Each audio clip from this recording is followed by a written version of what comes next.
Welcome to the A2 Show with Andrew Cass and Aaron Parkinson, bringing you the trends and topics that affect our lives the most: business, politics, fitness, family, and finance. With over 50 plus years of combined business experience and over $1 billion in revenue generated, your hosts have a unique gift for seeing many steps ahead where others do not. They bring their unfiltered, contrarian views to the show every week to help you win in business and in life. Welcome back, everybody. We're talking about the unusual alliance that just took place between Kennedy and Trump. I had to digest this one, Aaron, for about a week. We're maybe a little late. We're maybe a little late to the party here on this news because this is the biggest news I've seen in politics in my entire life in America. Is seeing a lifelong Democrat join forces with a controversial Republican, I guess you could say. So why are we talking about it? Because it means so much to the political landscape. There's a lot here to unpack. I have a page of notes, Aaron. I'm going to reference in the show notes probably the most thorough interview since with Tucker Carlson, which was a 2-hour dissection in Kennedy's words himself as to what's going on here. Long lineage Democrat joining forces with the Republicans. Why? What's going on? I can tell you it's nothing what it appears on the surface. It isn't. It isn't, in my view, Aaron. Well, I suddenly like Trump. He's my buddy, and I'm going to be in alliance with him. It's actually the exact opposite. This goes so much deeper. We're going to unpack it here today. How you doing, buddy? I'm doing great. I think for those people who don't maybe follow politics, you know, we talk about business, we talk about fitness, we talk about family, we talk about finance, we talk about politics. There's a lot of people that are not like you that don't follow politics as closely as you do. I would think the majority, if I had to guess. Yep, including me. And, you know, you definitely followed a lot closer than I do. Maybe we could kick off today with what happened. Who were the three people running? What happened? And then dive in a little bit deeper on it. Yeah, I think we should, because I think that even surprisingly, Aaron, you know that I've been a big Robert F. Kennedy fan for a long time. You have as well. We've researched a lot of his policies and his stances, and he was, as an independent candidate, probably the brightest spot in politics we've seen in a lot of years, right? Yep. To see this third party, independent, meet in the middle kind of an angle.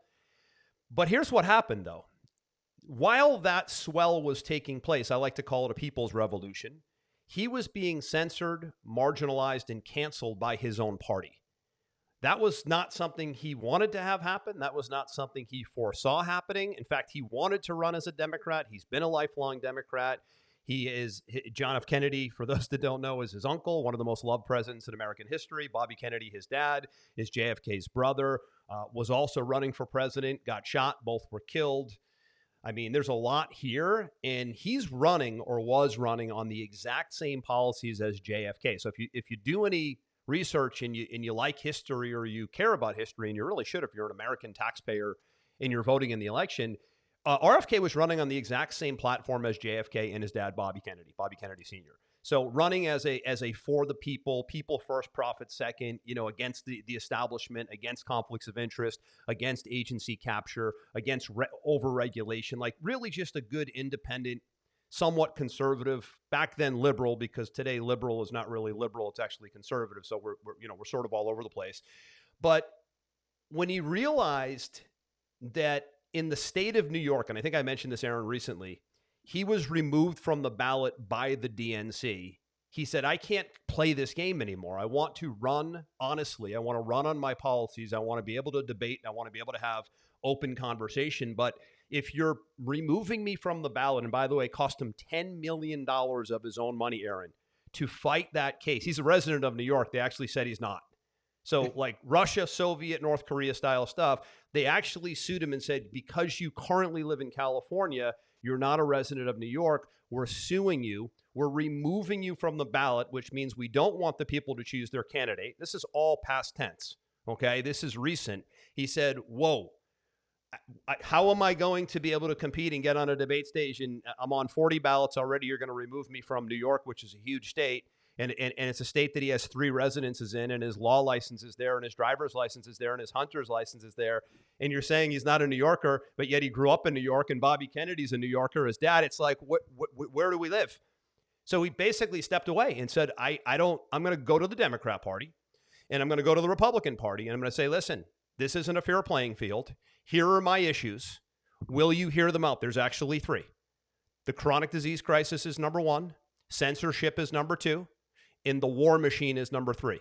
Will you help us address these 3 issues? I want to have a stance and a platform for those 3 core issues. I would have added illegal migration personally, but those were his 3. These are my 3 issues. I have a plan around all 3 of these. We can't let either of these 3 escalate, or there's nothing left of America in 4 years.